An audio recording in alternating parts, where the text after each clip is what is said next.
it actually starts. We really have our guests start their conversation. Stephen and Nolan. Junaid. Yeah.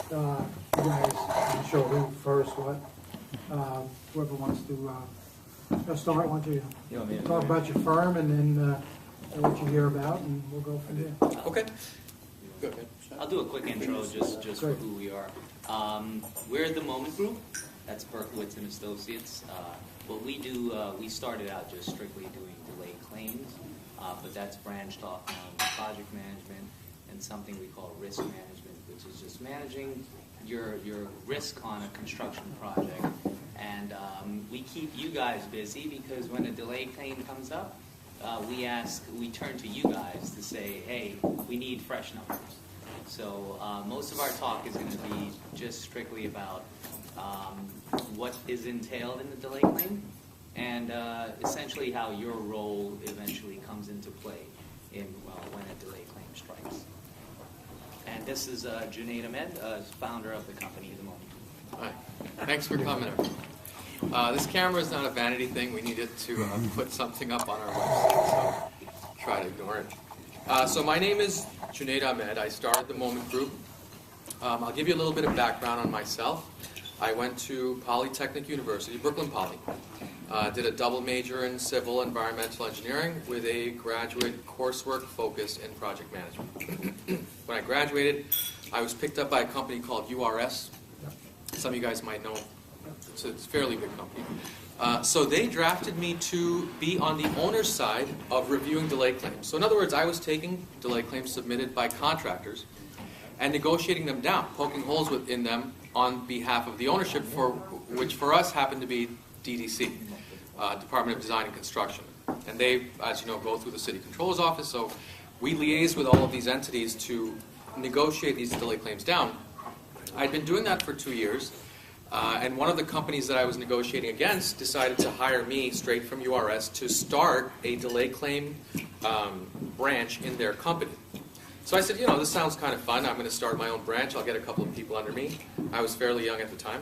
So I decided to do it. The first year we were very successful. We recovered, for a company that was doing maybe $20 million a year, we recovered $2.35 million just in delay claims, which they hadn't done before. So I was very happy with what we had done. The problem is the owner was a angry, miserable kind of guy, and he forget about a bonus or a raise. He didn't even stop by my desk to say thank you. So I decided I'm going to leave this company. I'm going to start my own company. I'm going to do it for everyone. That was in 2002.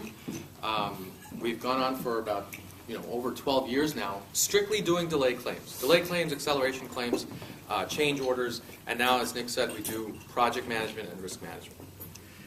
Okay, so my dad was a contractor. He did masonry work, facade work, he did restoration, and this is not anecdotal. I remember as a kid going to project sites with him and him taking on public work with a handshake. There were no lengthy contracts. Certainly there were no attorneys involved in the process of gaining or keeping a contract. But things have changed dramatically up till now, right? And in fact, when I was doing delay claims from 2002 to 2007 even, those 5 years, the mentality of the ownership was different than it is now. We used to go in, we used to negotiate. The owner would recognize that there was a delay. Most importantly, he'd say, okay, fine, we delayed you guys, okay? Give us your best estimate of what your losses you think you have. We'll give you what our max is in terms of contingency fund on what we think we can pay you, and we'll come in the middle somewhere, okay? But that mentality has drastically shifted to now. It's no longer, fine, we delayed you, we probably owe you some money, let's figure out how much we owe you. Now it's, I guess what happened in 2007 is when this economic crisis occurred. And everyone was broke, city, state, federal. Everyone had a lack of funds. These guys actually went back and started reading their contracts because they hadn't read them before. I know because I used to read it for them. So they went back and actually read their contracts, and they came up with this no damages for delay clause. And they hung their hat on it. They said, okay, we have this thing in the contract. It's a no damages for delay, and you're not getting a dime. Well, what happened was, over time, they found out, there was a decision called Perino-Savetta that established, where a judge established that there are 4 exceptions to the no damages for delay clause. Okay? So even if you have that clause in your contract and you're delayed, there are 4 exceptions to that rule as per this judge and this decision. He said for delays by the owner's bad faith, willful, malicious, or gross negligence. That's an exception. Delays so egregious that they constitute a breach of contract. That's an exception as well. Delays from owner's breach of fundamental contract obligation. That's an exception. And then finally, my favorite, uncontemplated delays. Okay, now so for the first 3 of those, the bar's quite high. It's not easy to go into a courtroom and establish that the delay is so egregious that it constitutes breach of contract. That's a pretty high bar that you got to meet. You got to be very convincing to do that. And likewise for the first 2, but the last one, uncontemplated. What does that mean? Uncontemplated delays. When you're bidding a contract, when you're putting together the bid estimate, and it says to you, look, we're going to require you for 12 months. That's all we need from you is 12 months. And you provide an estimate with general conditions, overhead, management for 12 months, and the project winds up being 2 years or longer. Well, those delays are by definition uncontemplated. Right? Because there's no party at the beginning of this contract that could have told you with their glass ball that there's going to be a delay of 12 months, right? So uncontemplated. Now this particular exception went to court with DASNY, the Dormitory Authority of the State of New York. They said their position was, and this is real cute, their position was that because the statute is in the contract, uncontemplated delays, because we took the time to put this in the contract, that, by its very definition, means we contemplated the idea of delays. And so, therefore, it's not uncontemplatable. So, of course, a judge struck that down very quickly, but, it's one of my favorites. So that was struck down. So if you can meet the bar of one of these 4 exceptions, then you have a valid delay claim, which is one thing. Entitlement is one thing. To have the entitlement and to be able to communicate that entitlement is one part of the delay claim. The other part, of course, is the actual calculation, right? How do you come up with the numbers? What is a fair and reasonable way to come up with a number? So anyway, so these guys went back and said, all right, you know what? The no damages for delay clause is not going to work. Okay? There have been major decisions here that have effectively made this statute that we can't enforce. So they went back and they came up with a really great statute. I got to hand it to some really smart attorney came up with this. One of the bad guys. These guys are the good guys here. They're really good at what they do. So they came up with a statute that requires you to provide a condition, notice for condition of delay clause, right? So it's usually Article 11 or 13 of your contract, depending on what your public ownership is. So what this statute asks you to do is, simply, it says, okay, let's say you have a delay today. Today, for example, you send a bunch of electricians out, they can't get on site. Okay, their access is barred on site. So all 15 of them have to demobilize and go back home.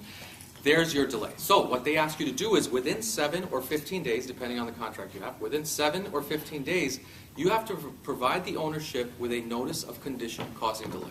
Okay, what that means is you have to list for them what the delay was, what the situation was on the field, and then most importantly, what the impact will be on the schedule, both short-term and long-term, and what the impact will be on your cost, short-term and long-term. Okay? The reason this statute is brilliant is for one of 2 reasons. The first one is it's almost impossible to come up with a long-term schedule impact and a long-term cost impact within 15 days of the occurrence. You simply can't do it. It cannot be done. And then the second reason why it's brilliant is because it actually gives meritorious ground to the ownership. So, in other words, when you go and you try to fight this in court and say, well, we didn't do this, the standing that the judges have taken is, well, you know what? We agree with the statute. And the reason is very simple. The ownership asks you to flag delays for them and give them a cost. If you don't, and at the end you provide them with a $1 million claim, they can turn around and say, well, if you had notified us when we asked you to notify us within 7 or 15 days a year ago, we could have changed. We could have changed something on the site. We could have taken another approach. We could have terminated the contract and rebid it. So what you're doing when you don't provide the notice for a condition causing delay is take away that ability for the ownership to make a decision to either rectify the situation, to end the situation, or to change the situation. Okay? So that's why this statute is a really smart move for these owners, because it gives them some moral ground to stand on. Okay? And at the same time, it makes it very difficult for us to follow the statute. It's that double-edged sword, right? Which both of those edges work for their favor. So what to do? We have a product that we have on our website, and I'll give you all the information before we leave. We provide this notice for condition causing delay. We try to be as specific as possible. Take the situation I gave to you before. 15 electricians show up. I charge them for the mobilization for the day for all 15 of these guys, because ostensibly they're going home, and you have to pay them for the day. You know, they're not going to take a vacation. So, and then you charge them for demobilization, because that's an extra one that you hadn't figured into the bid. You charge them for whatever portion of general conditions is applicable. You charge them for overhead, and you charge them for some portion of management. Usually that'll cover you. But at the end of this notice of condition causing delay, which you'll see on our website, at the end I also put, these are the short-term schedule and cost impact to our firm. Okay? Now this may change if there are other issues that compound, other delays that compound this cost. So you leave yourself a little bit of a loophole, or a little bit of an out. You let them know this is the best assessment that we can give you to this date within the 7-day margin. This may change in the long term depending on how the rest of the remainder of this project goes. Now that only works if you're sorry. Can you put overhead profit on that claim? So okay, so I put overhead on. I do not put profit on, and the reason is profit. To me, profit is a global structure, right? Profit is, if you put profit on that macro cost, and then it turns out that no other delay happens, and you wind up making a 16% profit margin on the project, then you really don't have any moral ground to stand on, right? And also, ownership is very loath to pay on profit. They're happy to, the good ones are happy to make you as whole as possible. Okay. They don't want to hear about profit. You know, because profit is a nebulous idea. You may or may not make profit. How much do they allow you to put on for overhead? It depends on the contract. You know, if you go through the change order portion of your contract, Right. they'll have the equation that, Stipulate. yeah, they'll have that specific. They're all different. You know, yeah. One of the things when I was doing public work, right off the bat, if you had a year's project, one of the problems was submittal of shop drawings and approval of shop drawings. Yeah. You would hound the sub for a shop drawing, and he might diddly-dally getting them to you. You send them to the architect, he sends them to his engineer, and a month later or 2 months later you get them back. Yeah. And that ruins the job for his progress, and now your fabrication's screwed up, and now you have a process of delay. Yeah. And so that's one of the first things you get out of the way. Yep. The other thing is weather. Yeah. And you have to keep track of the national weather forecast, and you keep a track of the freaking weather on the job. And then the next thing is the superintendent's reports of daily progress. Yes. And that's it. Yep. After that, you got a foundation. Yeah, that's very important. Those are three cornerstones. In fact, for my submittal log that I've generated for our clients, we have an internal ticker in that spreadsheet. Mm-hmm. If you pass the 5-day mark, then the 15-day mark, 30-day mark, it changes color. It goes from white to yellow to orange to red. Okay, and once it hits red, that little box, it's easy to do. It's programmable using Excel. Once it hits red, and theoretically you're submitting this every month, which you have to do on most contracts. Once that box hits red, that means you're beyond the 30-day mark, and they're notified automatically that you are now in the process of delay. You know, but again, how do you quantify that in the long term? Well, you as the contractor have to know the job. Yeah. Even if I was checking shop drawings for structural steel, I would have to know all the products of the structural steel to make sure this guy submitted all these things, even if it's catalog cuts. Right. You have to make sure you have all those different items. Right. So before you start the job, you have a tickler list of all these different items, and you hound everybody to get these things done. Yeah. You know, I charge them for management costs. Yeah. If there's a What's more than a two relay process between my sub and the architect, meaning the architect is just changing things as he goes along, so it causes my sub to do a multiple submission process, and that's taking my time, management time. I charge them for that. Right. You know, and I've gotten those change orders settled in the past. I have a quick question. So if I got a delay on a job and I can prove that I made 30% on the job profit, you're not gonna go after that 30% for change order work? No. Or for any other claims? No. You can go after it. I can tell you, in my experience, there's no way. I haven't seen an owner yet that will. I got first-hand experience that on a job in Atlantic City, building a casino, that But that's private. a certain drywall contractor made 35% on the job, profit, you know? And he was asked to accelerate the job as a result of getting into the building sooner, the casino sooner. Yeah. And as a result of doing that, he was entitled to his 35% profit regardless. Because he was now asked to accelerate the job, and he was asked to accelerate the job, and the judge ruled that he was entitled to that same 35%. That's great. You know, and that was private work, right? Yeah, for the casino. Yeah, that's private work. Yeah, see, the difference between, in my experience, the difference between private work and public work is, in the public sector, when you submit a delay claim, there's some public onus for them to do the right thing by you, right? You don't have, in private work, you are going to have to litigate. Because there's no public entity that says, hey, you really need to do right by this guy. You know, so if you want recovery, significant recovery, in the private sector, you're going to have to litigate. And then it's up to the judge or the jury, what have you. But in the public sector, when a public entity comes to you and says, look, you can either litigate this, or we can sit down in a conference room and negotiate it. And they offer you, they're not going to offer you 30% profit. That's for, yeah. But, you know, it comes down to how much profit is too much. Yeah, exactly. What's the Let me tell you, in every... Never enough. I can tell you, there's never enough profit. No, it depends on which side of the table you're sitting on. It all depends on, circumstances too, you know? I mean, It depends on what side of the table you're sitting on, because when you try to convince a public entity that you deserve a 30% profit margin, there's no way for you to establish that as hard fact, right? Well, you can through good documentation on projects. Say, for example, this drywall contractor, he did the first 6 floors, he made 30%. Yep. He's doing the next 6 floors, up 12th Yep. floor, and he was asked to accelerate. Now he's Yep. asked to work double time, Saturdays, increase his hours 10 hours a day, and he was able to demonstrate on the first 6 floors that he was able to make 35% profit. Yes. And so why can't he then be justified to make the other 35% on the why. upper floors? I'll tell you why in the public sector. Because the first 6 floors are actual profit, right?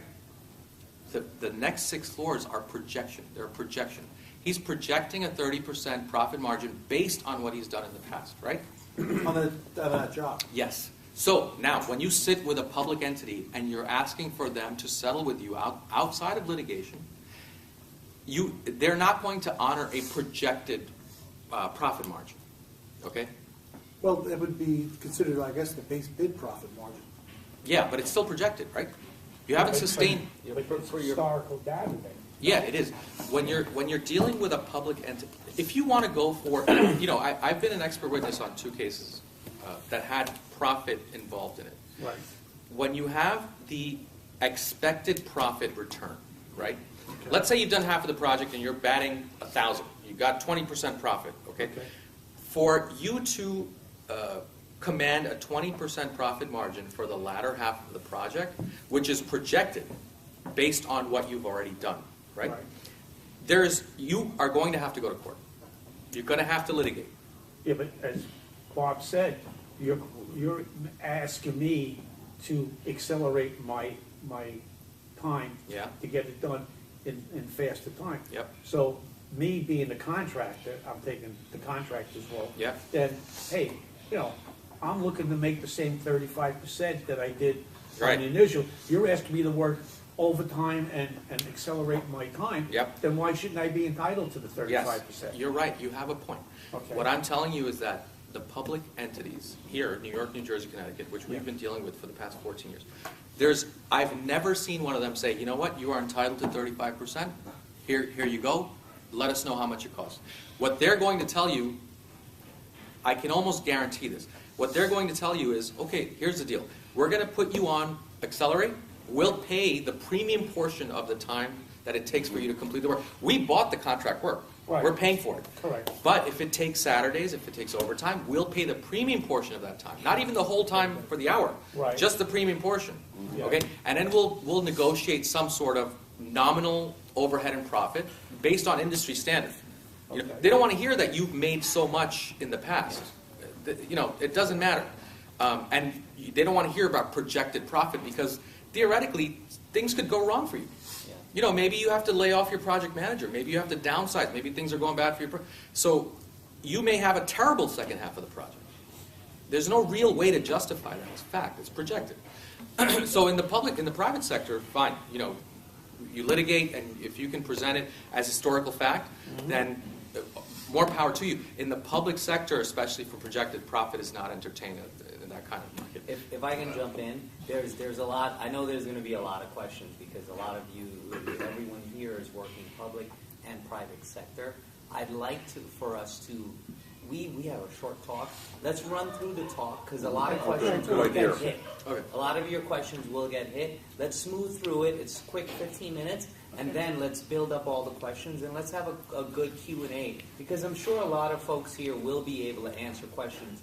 We won't be too as well because it seems like a lot of smart folks here too. So. Good. That's a good thing. Okay, so I just have one You more guys quick have a point. nice supper, too.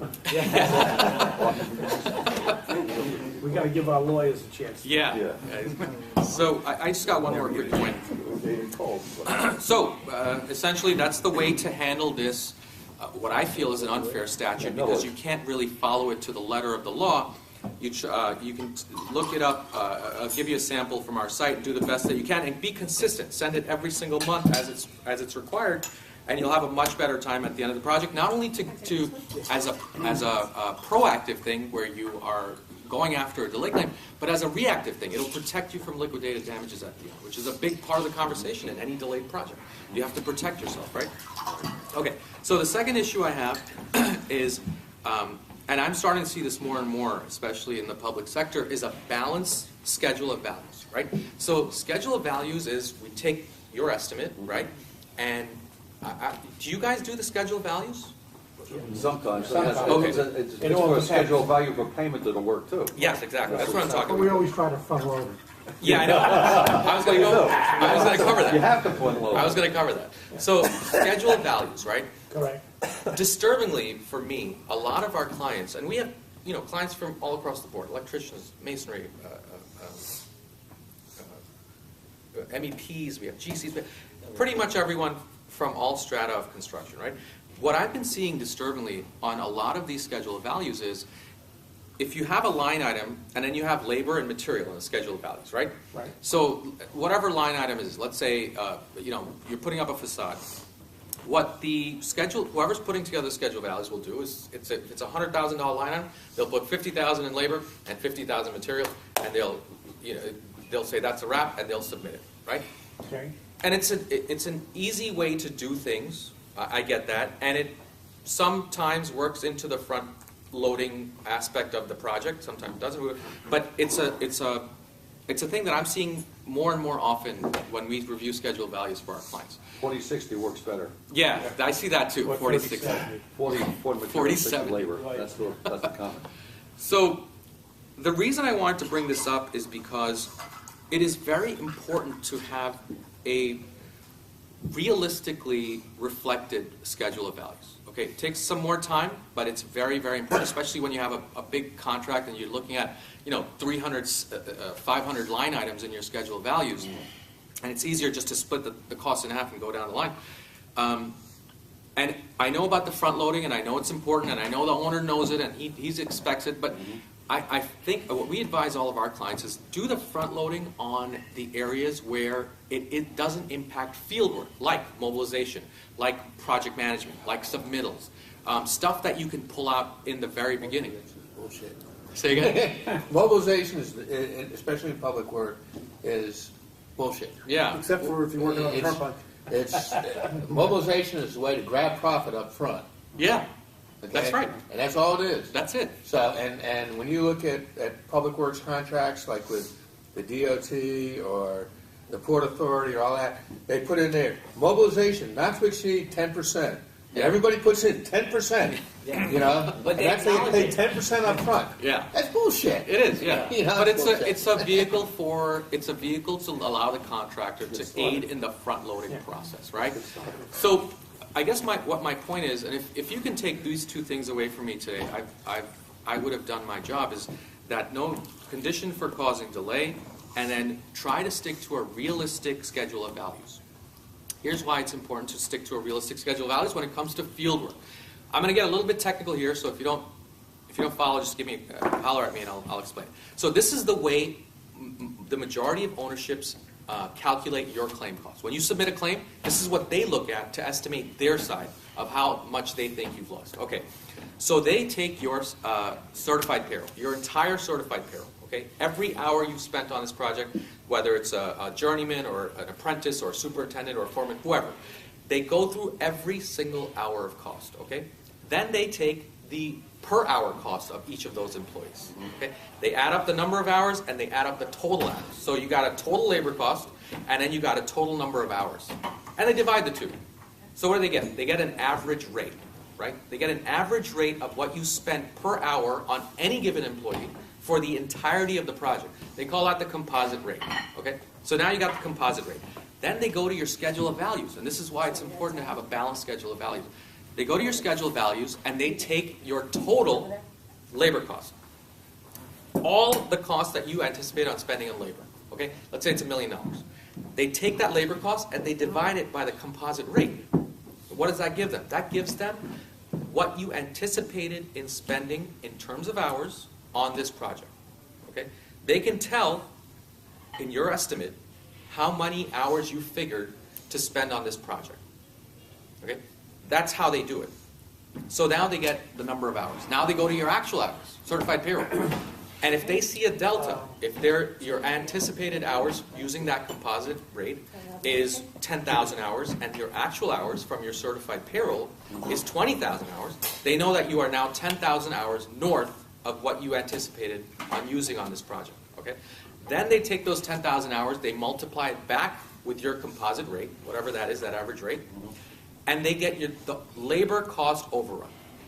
How much more did you spend on this project in labor than you anticipated by your bid? Right? So they take that and then they multiply by something called a fault liability factor. Yes. What that is simply it's a percentage of how much they think they're at fault. So if they feel like they're 33% at fault and you've got 66% of the burden, they multiply that by the labor cost overrun, and then they get at what they feel they owe you in terms of labor, delay claim, associated costs. Yeah. On your composite rate, Yeah. let's just take a drywall guy, Okay. He can have a working foreman or he can have a non-working Yes. foreman. So they're not taking that into consideration. Not the non-working foreman. The non-working foreman is part of overhead, right? No. Well, if you're analyzing, I have a crew of 11 guys, okay? I am not gonna have a working foreman because he has to manage that's right. the 11 guys. That's right. But if I only have 6 guys on there, then he's gonna be a working foreman. So the composite rate is gonna be a lot different than the non-working. So is the owner taking that into consideration? Yes, they do. Yes, they do. They know that you have a certain size of crew before the working foreman has to be a non-working foreman, Okay. right? So anywhere north of that crew size, this guy is not working anymore. He's strictly managing, let's say, right? So at that point, he's no longer a working field personnel, Okay. right? Yeah. So then he's not part of your labor cost because he's not helping to implement the project. He's not helping to build the project. So that would be like extended field office. Yeah, general conditions, overhead, whatever you want to Well, call it'd it. be field overhead. That's right. It wouldn't be office overhead. it'd be No, field not overhead. office But, overhead. yeah, but he'd be field overhead. Yeah. Right? Oh, because you said you're gonna be part of overhead. He's not, he's part of the field overhead. Field overhead, yes. Okay. Sorry, my bad. So if he's not actively working to do the installation on the contract, then he is field overhead. And anywhere north of whatever crew size is mandated by your particular union, or whatever that union mandates, Okay, right. he becomes part of the field overhead. Okay, so when they take that, so anyway, the point of all this is, that is the methodology that the city controller's office uses. Okay, that covers DDC, DEP, DCAS, right? All of those ownerships they use that exact calculation, and then also DASI. DASI is a big one. They also use the same exact approach to reviewing your delay claims. Okay, so it's important to have a well-balanced field aspect of your schedule of values. Right, that's it. And then, yeah, go ahead, sorry.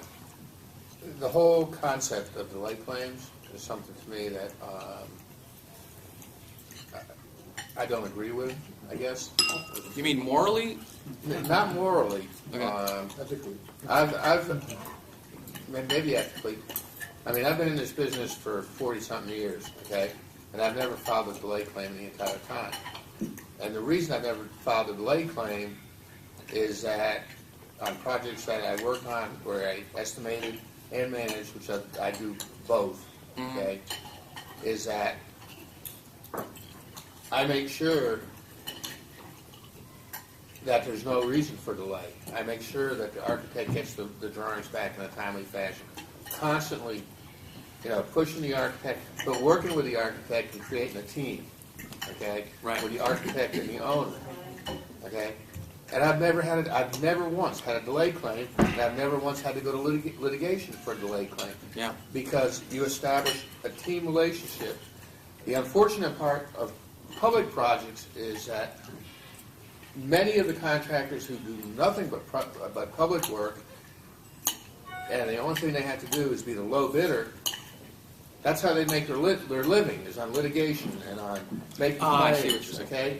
So the whole concept is that there really is no reason ever to have a delay claim, because most owners understand if you have a winter like we had this past winter, and you're trying to do site work and you got 3 feet of snow on the ground for 2 months, obviously you couldn't do anything. The ground's frozen and you got full of snow. Yeah. And they're gonna work with you on that. Sure. Considering, They're gonna give you the consideration. But if you go in and you're bidding a job against 25 not so reputable contractors who make their living on change orders, well, it's a completely different situation. Well, there's I think, to be honest with you, I think it's the contractor's responsibility to avoid delay claims, okay? Okay. And not to make delay claims. Because if the contractor manages a job properly,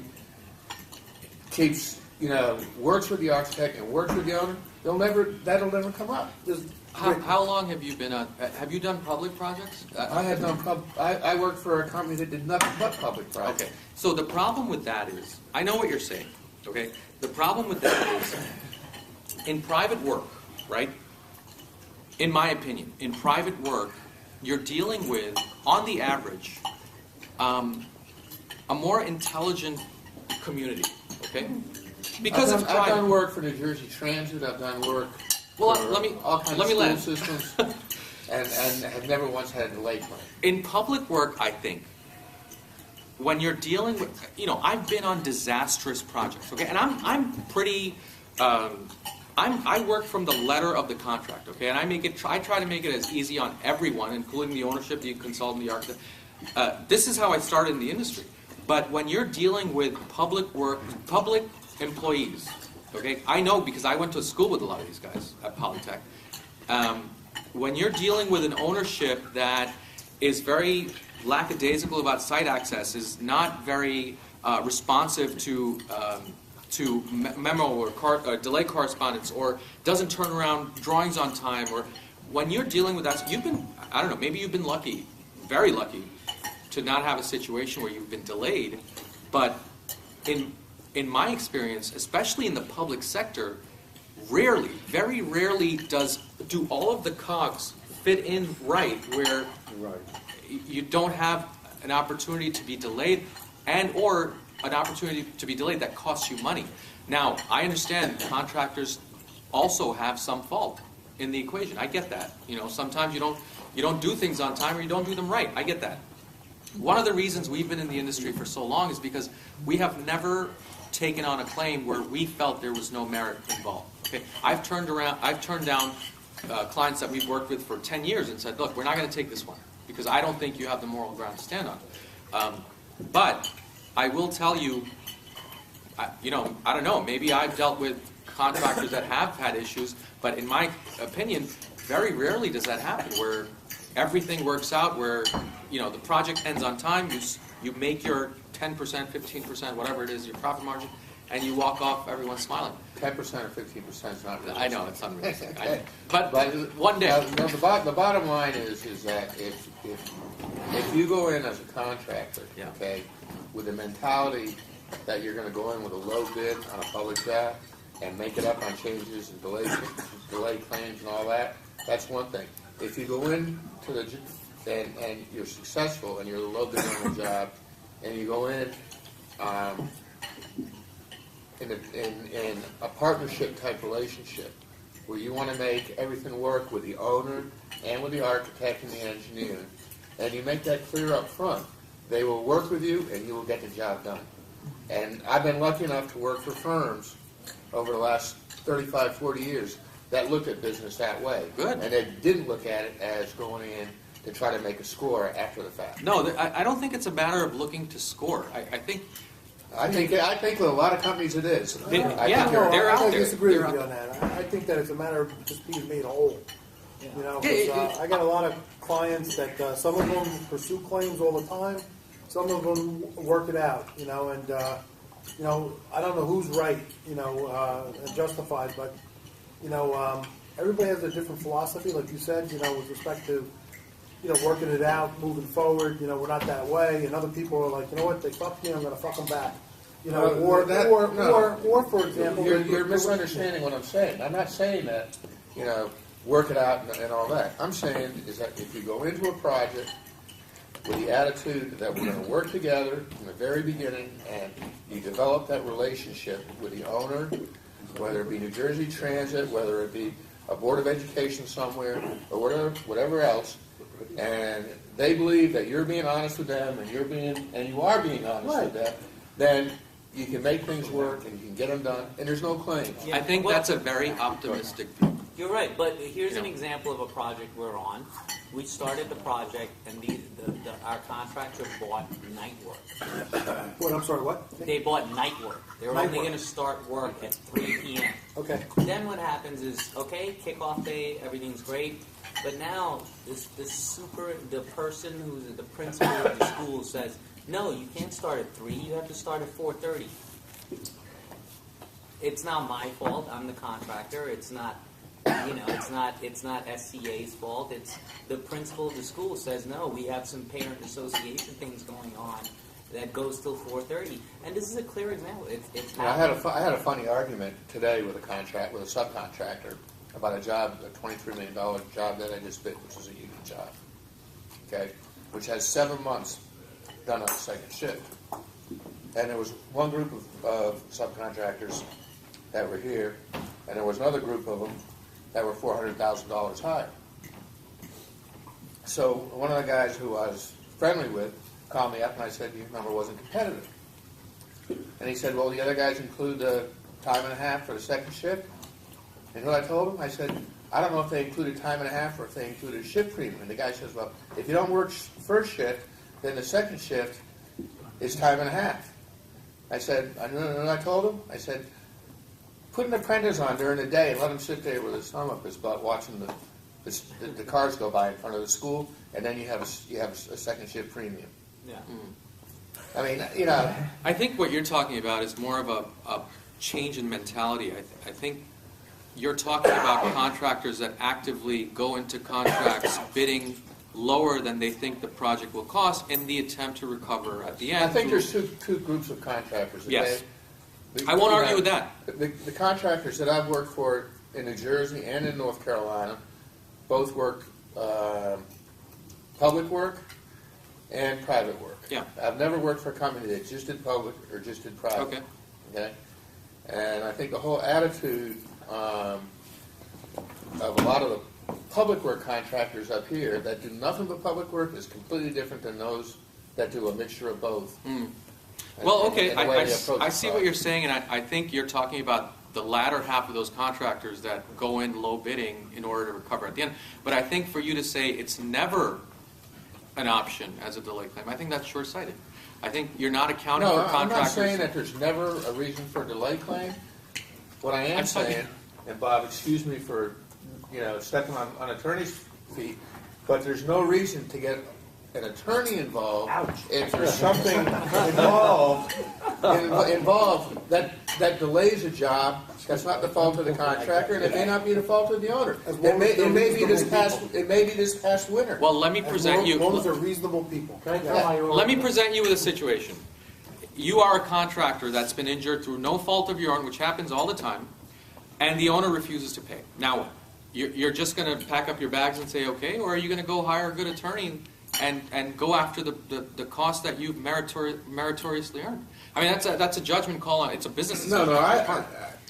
If that happened, of course I would hire Bob Hedinger or somebody else. You just said there's no reason for an attorney to be involved in a delinquent. No, but what I'm saying is that you can avoid it by having a good relationship with the owner, Not every time. and letting the owner understand the situation. People go into things,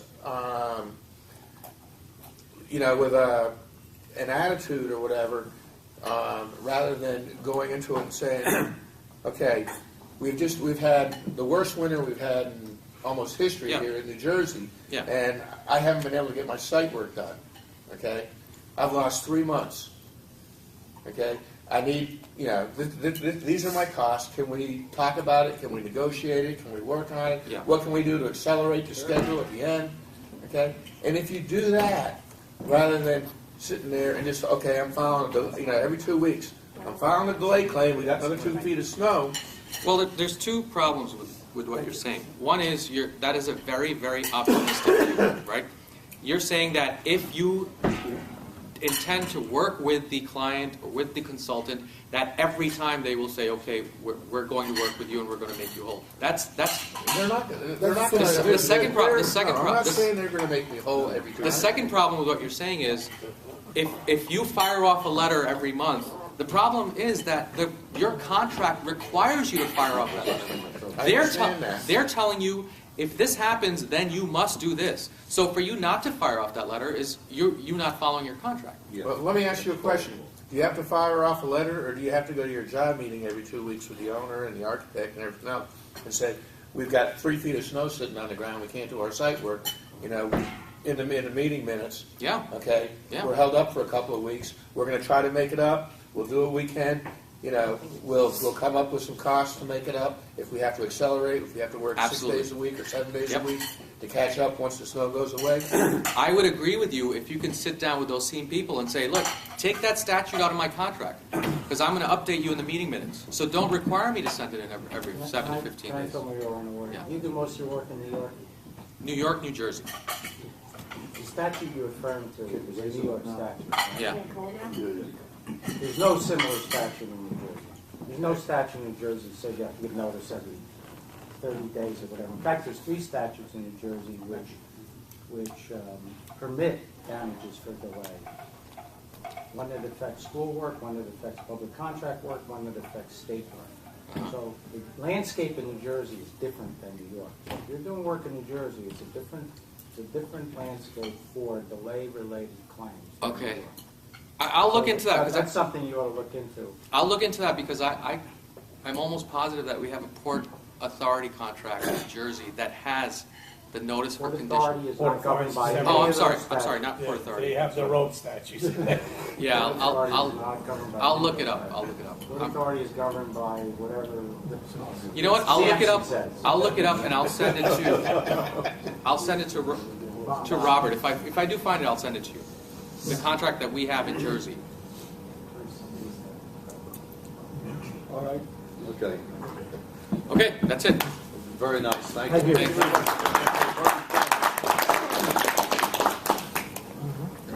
you. Yeah. Do we need an intermission, or are we just moving No, forward? we're going to keep going. Keep going. I'll make it relatively quick. This is basically going to give an overview of a monthly webinar that we do. It's about orchestrating your various forces to deal with delays. And I guess I'll start by telling you a little bit about myself so you know who's talking to you. My undergraduate is in mechanical engineering, and I, out of engineering school, I began working for Johnson Controls. where I was a sales engineer. And a sales engineer does two things at Johnson Controls. They estimate and they sell. Yep.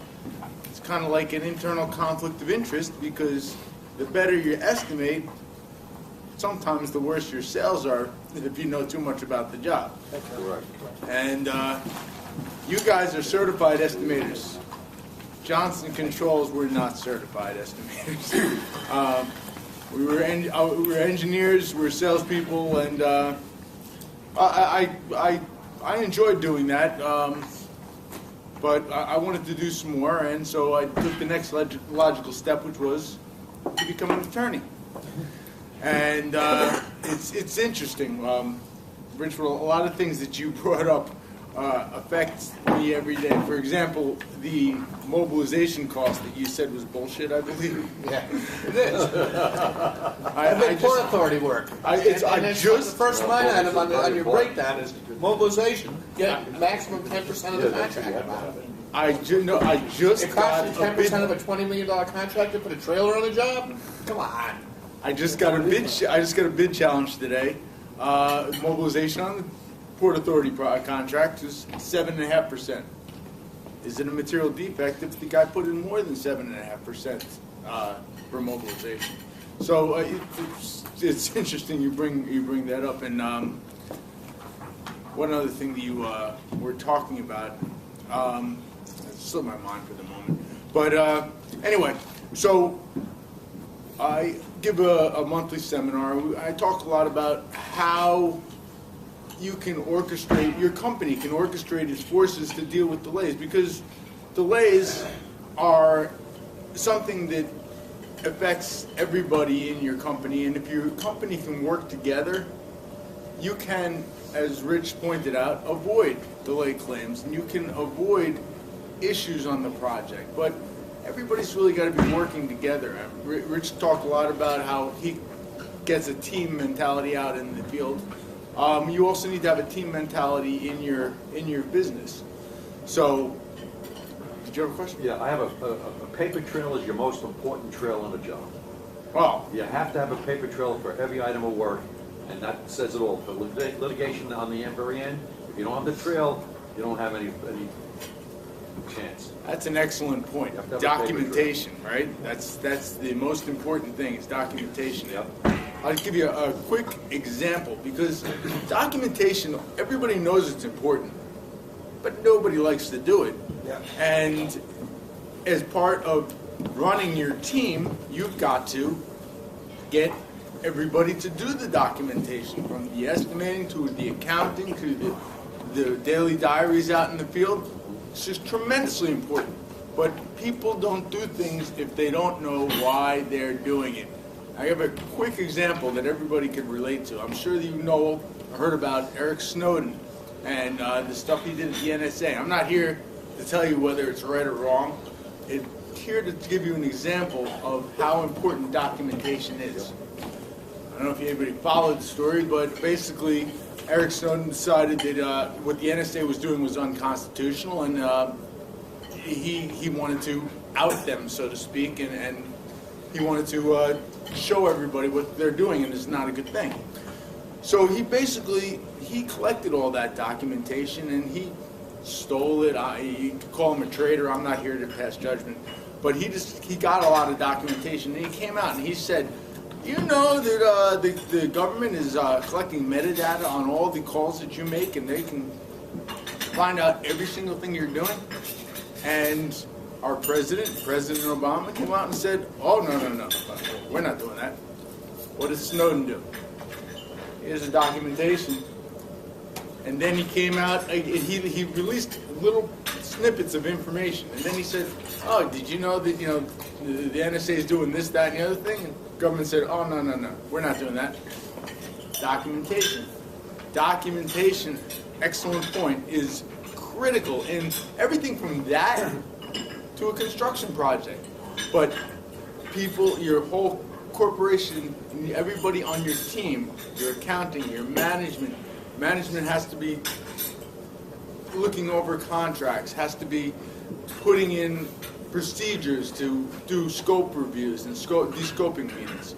Accounting creates their documentation. Your field people, well, those Bob will tell you, the field reports, daily diaries, they're tremendous because they give actual story. They are contemporaneous documentation, meaning that they're documentation that it was made at the time that the things happened, and the documents being business documents, and them also being contemporaneous documentation makes them highly credible. So if you should, heaven forbid, have to go to court, you've got great evidence. But what we're talking about here today is how to avoid going to court.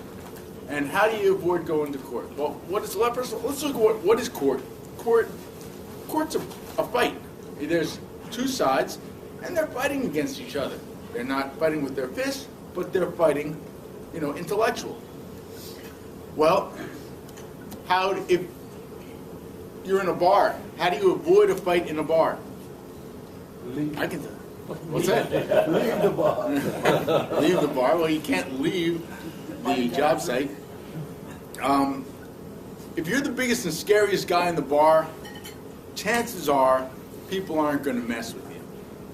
If you're big and scary, people usually leave you alone. They don't want to mess with you. So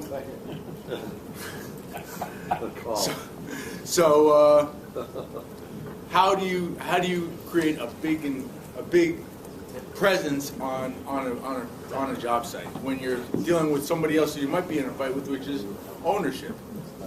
To create the big presence, you have to be well documented. Anything that you're going to be able to, you want to say, you're going to be able to show that you've got documentation. It's contemporaneous evidence, it's business records, it's got special authenticity. So a big part of orchestrating your company is documentation, and a big part of getting everybody to work together is motivation, so that everybody knows what they're trying to achieve. So we're all familiar with all the various kinds of delays that occur on a project, and we have the owner-caused delays, and there are contractor-caused delays too. And Rich told us about ways that he can try to avoid and minimize those, and that's really what you've got to do. You've got to orchestrate your company's forces to minimize the delays, and also to have everything extremely well documented, be well prepared, follow your contract, tremendously important, what Junaid was talking about.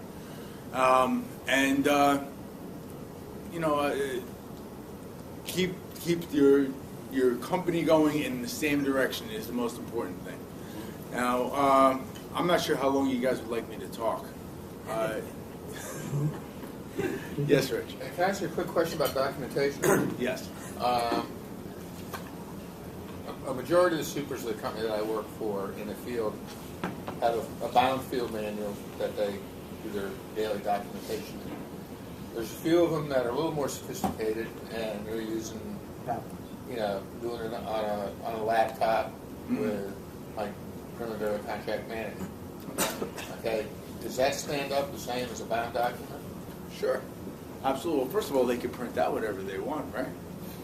Well, it's not the bound document, and anything that's on a computer, you can change. Anything that's on the computer is what? You can change. So is it contemporaneous documentation if it's on a computer? That's my question. I mean, you could actually. I'm sure that there's people that can go back into the computer and go back and see if it was changed and modified and all that. Well, usually the records are numbered numerically. Yeah. So if you're doing something in March and you want to go back to January to falsify something, it's going to say 278 and you're going to jump into 310. Well, I guess that's my question. Well, in addition, I'm an old fart. I'm not a computer. I'm not a computer. Yeah, usually it's all pretty well enumerated. Yeah. well, just let me answer, Rich, and we'll get the. There is a process for authenticating. There absolutely is a process, and it's basically what I mentioned before. We work off each other.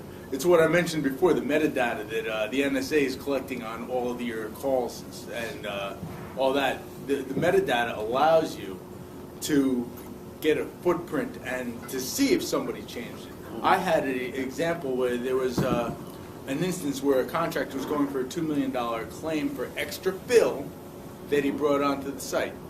And the general contractor, the big contractor out of Ohio, he was building a Walmart, the big contractor out of Ohio said, you never submitted the